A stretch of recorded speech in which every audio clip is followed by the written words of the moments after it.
Hello, everybody, and welcome to the Prairie Podcast. It is a joy to have you with us. Again, if you're a parent of a student yourself, a student's student, a professor, or someone just interested in learning about Prairie, as always, you are welcome to join us today. Because today we've got a lovely guest with us, an alumna of Prairie College, and someone who actually spoke at Prairie a couple of weeks back at our Deeper Youth Conference, Julie Cavanaugh. So why don't you introduce yourself a little bit, tell us about who you are, maybe some of your testimony, what you've been doing these years. Well, my first connection to Prairie actually came, I grew up in a ministry home, but I was actually a teenage runaway. Oh, okay. So I went through a stage in my life where I just was wrestling with my faith and was wrestling with my parents and feeling like they were too strict and just trying to come to terms with all these things in myself. And I just kind of started following along with my friends, and I ended up running away from home I wasn't running away from home. Like, I wasn't even trying to run away from God. I just was trying to figure out who I was. And so I left, and when God started to kind of tap on my heart and say, I don't think this way is going to be really successful for you. I came back home, and in coming back home, the conversation began, well, maybe I could have a fresh start if I went to Prairie. Okay. And so I came here when the high school was still a part of the college for grade 11 and 12, and so I was a dorm kid.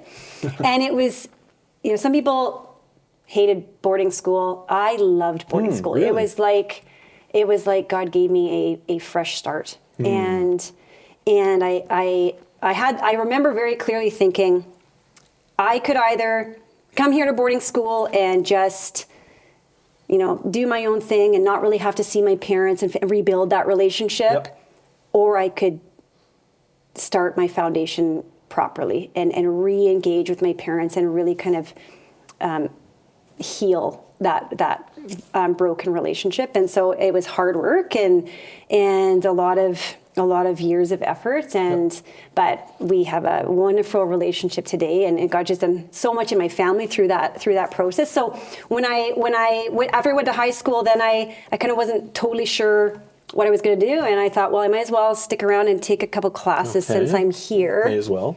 And I got married here, the whole thing, and so then when my husband and I graduated, we moved to Red Deer. And we've lived in Red Deer now for the last, 17, 18 years. And we've been at a church, Crossroads Church in Red Deer, where we've served in a number of different capacities over the years: youth ministry, local ministries, engaging what our church does in the local community, and just a number of different things. And so we've really loved our time there. We've had 3 girls along the way. They're so fun and keep us on our toes and keep us constantly growing in humility. Keep learning things, as children do. We've had a really great go. Oh, wonderful. Thanks for sharing some of that. I love getting to hear some of the stories of some of our different alumni through the years, whether it was a graduate from a long time ago or more of a recent graduate such as yourself.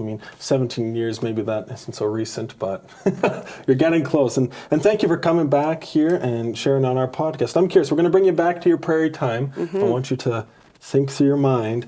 Is there a story or a memory that just pops up, something, that was such a good time, or maybe this was a good class? I don't know. Do you have a story that just comes to mind? We did lots of dumb stuff when we were at Prairie. I could think of lots of those stories. I remember one of the things that I loved about our time here was we always did Monday night worship. And we would gather together, and it was student led, and it was just a time of real connection with God and with one another. And it was kind of in that, on some of those Monday nights, where I really had just good conversation with the Lord and a good community of people to kind of wrestle that through with thinking about future direction for our life and all of that. So I really remember those as being a really formative time for me here at Prairie. Well, certainly. And thinking of formative things, I'm curious, after all these years, is there any lessons, maybe some truths or something that you learned during your time at Prairie that still stick with you today?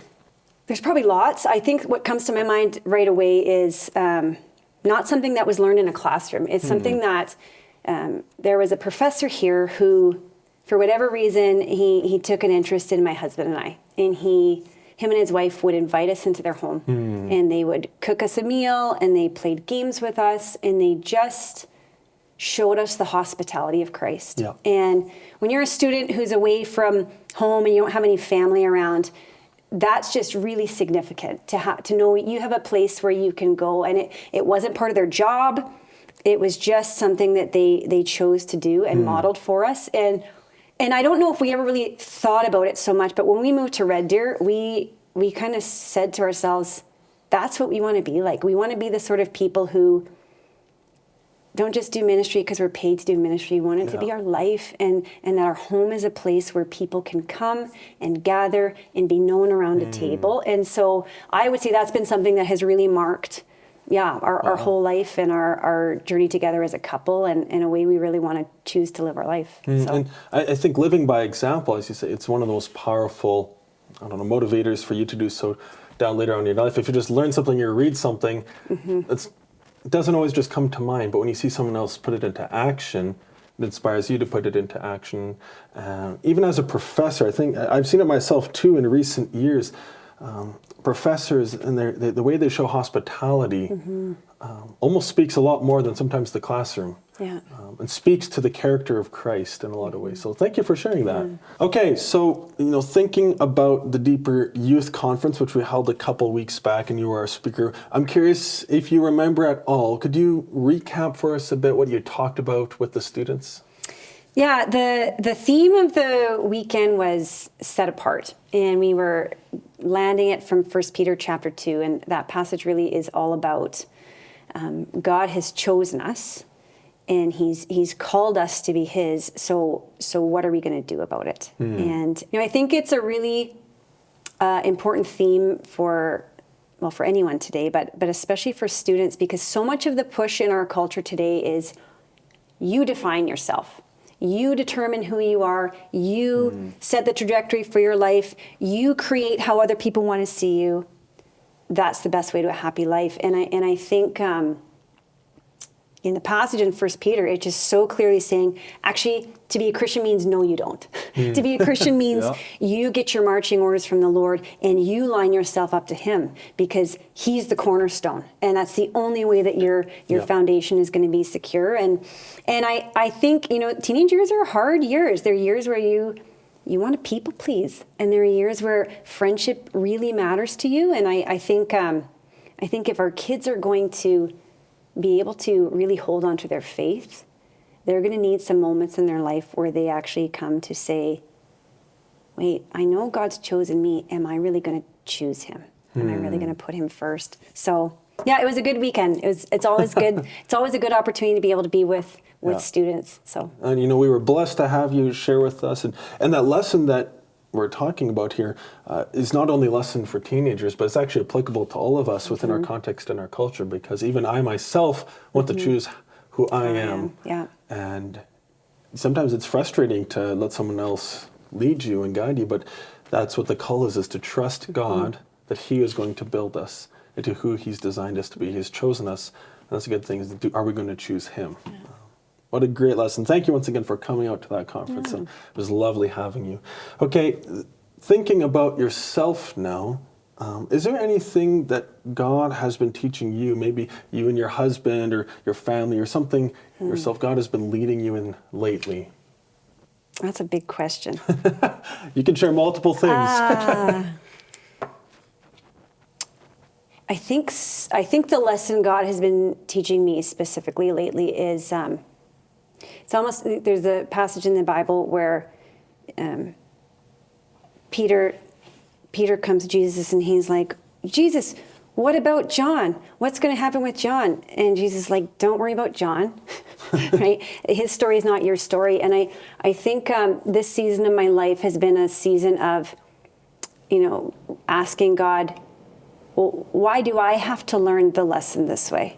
It's a season of maybe making comparisons to why someone else has this circumstance, or someone else gets this opportunity, or someone else has, ease in this area. And I feel like the Lord has kind of been bringing me to a place of asking myself the question, do I really want to grow or don't I?